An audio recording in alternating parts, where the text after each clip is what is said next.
Hey guys, who wants to talk about the Reformation by Franklin Armory? This guy does.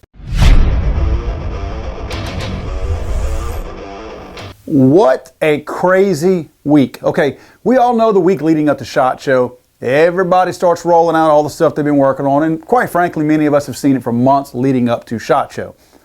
You also know everything you wanted to know about it because they're trying to drive that buzz up to get you excited about something that you're probably going to see on the floor of SHOT Show once you get there. Franklin Armory has done something a little bit different this year. What they've done is they've released what they're calling the Reformation. I guess at first look, it is an SBR, short barrel rifle. But they are already telling you and I that it is not a short barrel rifle. They already have their ruling from the ATF. And they state, having already received approval as a non-rifle from the Chief of Firearms Technology Division, Reformation will be shipping without any onerous NFA paperwork required. Franklin Armory President Jay Jacobson noted, and I quote, "The patent-pending technology employed in Reformation will create a whole new market segment that will not require NFA approval." Okay, guys, words mean something. There's some things he said in there that means something, and we're going to get back on that here in a minute. First, let's talk about what makes a device a rifle or a firearm real quick. What I got is I've got the you got to have a copy of it, the ATF guidebook printed out here. A rifle. The term rifle means a weapon designed or redesigned, made or remade, and intended to be fired from the shoulder and designed or redesigned and made or remade to use the energy of the explosive in a fixed metal cartridge, and here we go, to fire only a single projectile through a rifled bore for each single pull of the trigger. There have been some theories out there that people have made, and very interesting, by the way. I like reading a lot of the comments online.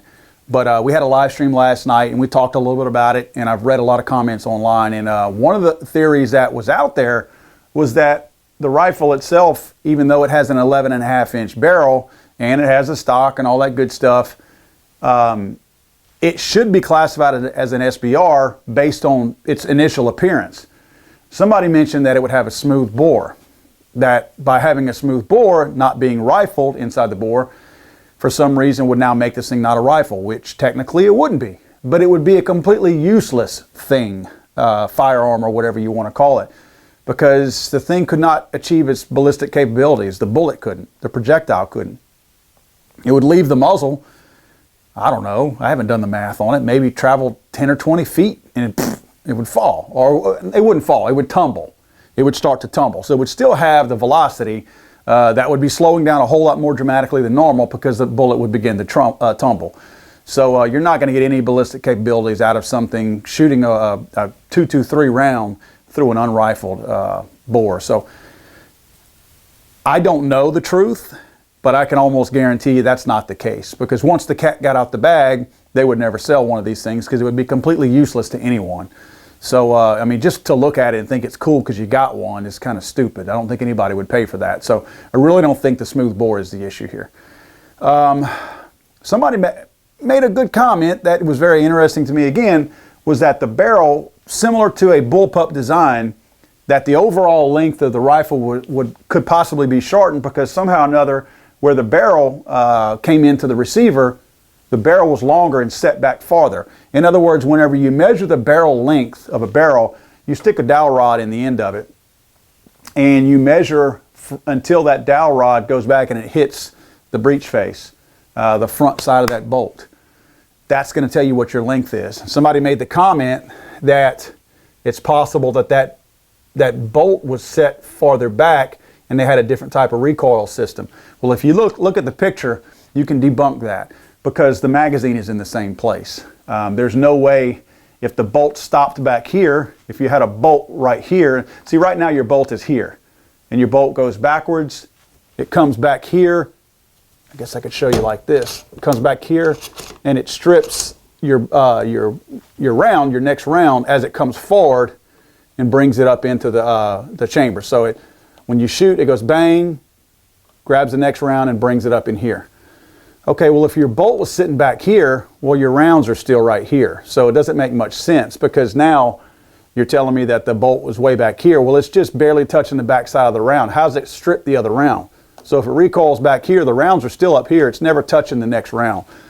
So that's not the case either. Let's talk about what makes, from an appearance standpoint, what makes this thing, say a rifle or even a short barrel rifle, to fall into that that classification of being an SBR. Well, first of all, the Reformation has a adjustable stock on it. It has a shouldering stock. It's meant to be shouldered. Per the terms in the ATF's own ruling, this device does have a stock that is meant to put against your shoulder. I'm going to assume that it has a rifled bore. So those are two things right there that would make it a rifle. Now you're thinking, all right, it's pretty much got everything that's going to make it a rifle, so since it is only 11.5-inch barrel, doesn't that make it an SBR? There's one more thing, and Franklin Armory just happens to be in the business already of that one more thing. Franklin Armory is in the business of creating what they call a binary trigger. You might note that Echo trigger is made by Fostech, very similar design. What they do is, I call them push and pull triggers because there's no real name for these, so I call them push and pull, because what you're doing is you're getting a round fired when you pull the trigger, and when you release the trigger, the next round goes off. So it's bang, bang, bang, bang, bang, bang. You could actually shoot only one round. If you pulled the trigger and held it rearward, it's going to go bang. And you can actually set it back on safe and not shoot that next round. Or you can hold it like that and then let off, and then it's going to shoot. Bottom line is, you're performing two functions per the ATF. That's how this trigger got approved. Technically, by their definition, it's not a machine gun, because it's performing two functions. It's not a single pull of the trigger and you have multiple rounds going off. Yes, it's a single pull, but it's also a single release. It's two separate functions, where a machine gun says only one function is performed. That's the pulling of the trigger, and then multiple rounds go off from that single action. That is not the case for either one of the Echo or the Fostech or the binary trigger. So that one function is only giving you one round, not multiple rounds. Again, it's the release giving you the second round. So it does not qualify as a machine gun. In fact, using the ATF's own wording, a machine gun means any weapon which shoots automatically more than one shot without manual reloading by a single function of the trigger. If you go down a little bit more, a couple more bullet points below, when they're continuing to describe this, the machine gun, they also state any part designed and intended solely and exclusively, or combination of parts designed and intended for use in converting a weapon into a machine gun. Well, the binary and the Echo triggers still don't convert your gun into a machine gun, because it doesn't fall into the category of that first bullet point that I mentioned, where any weapon which shoots automatically more than one shot without manual reloading by a single function of the trigger. It's, again, two functions of the trigger. So the first bullet disqualifies pretty much the third bullet down, so you're not modifying it into a machine gun, because it never becomes a machine gun per their own wording.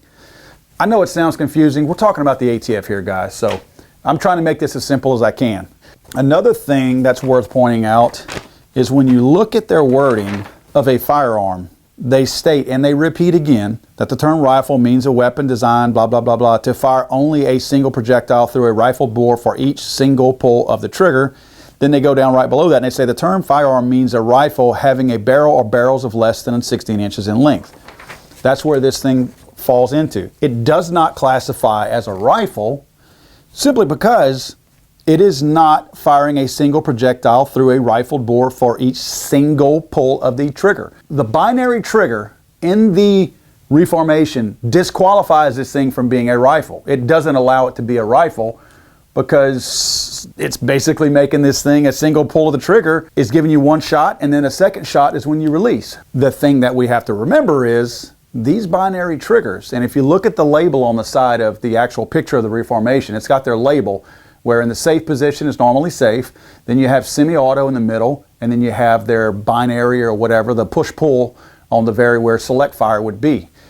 One thing that's important to remember now, let's go back to our, and I really do apologize if I'm confusing anybody, let's go back to our rifle definition. We have to remember that there's something that is a little bit interesting that cannot happen on this Reformation, is why I think my theory is going to hold water here. This thing is classified when you buy it as a firearm, not a rifle. You cannot reclassify this thing backwards. You can't make it a rifle without reclassifying it. I don't know if the ATF will let you reclassify this thing as a rifle, because it's going to be released to you on your 4473 when you fill out your background check as a firearm. I bought Shockwaves. I bought the Origin, not the Origin 12. What do they have? Gosh, somebody else had. The Black Aces Tactical firearm. That thing was a firearm. So literally on your 4473, it's not classified as a rifle or a pistol. It's literally classified as strictly a firearm. Well, when they sell this Reformation, because it is classified as a firearm, you cannot make it a rifle. What do I mean by that? What if you happen to flip that selector switch off of the binary setting onto where semi-auto normally would be? Now you're only sending one bullet downrange with one pull of the trigger. You just made this thing a rifle by putting it in semi-automatic mode. That's a no-no.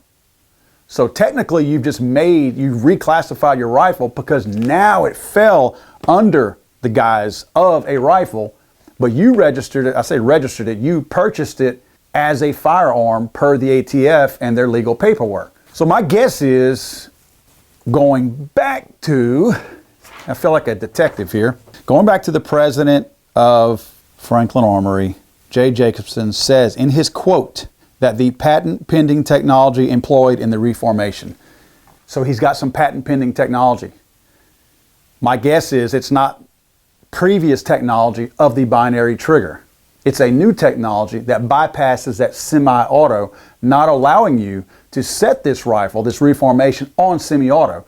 That's going to be a place, just like we all kind of pass up where the select fire is, or say pass it up. We don't use the select fire setting on our rifles. We only use the safe and the semi-auto. My guess is now this trigger that they apparently have a new patent out, per the quote from the president, my guess is the new patent simply passes up the semi-auto, not allowing you to set this thing on one single fire of the trigger, or one pull of the trigger, giving you one round. So it must pass that up completely. That must be what the new patent is. Again, words mean something. That he said that for a reason, and I think that's what it is. I'm pretty sure they're going to pass that up. Again, I don't know any of this. I'm simply speculating just like you guys are. I'm taking everything in, trying to figure out what it is. It's interesting to me, so I'm trying to figure out what it is. The other thing to consider is that maybe, just maybe, the semi-auto, it's possible now, because we're talking about words meaning things. Remember, it says for each single pull of the trigger. Now, a pull is a specific definition of an action. It's coming this way. You are pulling the trigger. What if instead of bypassing semi-auto, they utilize semi-auto to fire the shot only on the return of the trigger? In other words, you can set your setting all the way back on binary and go bang, bang, bang, bang, bang, bang. Or you can set it on semi-auto and only fire whenever not when you pull, it won't do anything, but when you release, it fires that round. Hey, the ATF deals with words and they deal with technicalities, and they stick by those technicalities. That's how these loopholes exist, because they're using existing wording to work their way around it. That's not a pull of the trigger. That's a push of the trigger. That's a release of the trigger.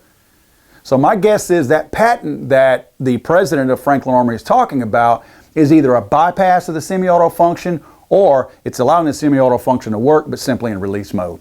Hey guys, I would love to hear what your opinions are on this. It's interesting to me. I mean, I like having a discussion with you guys. It's fun.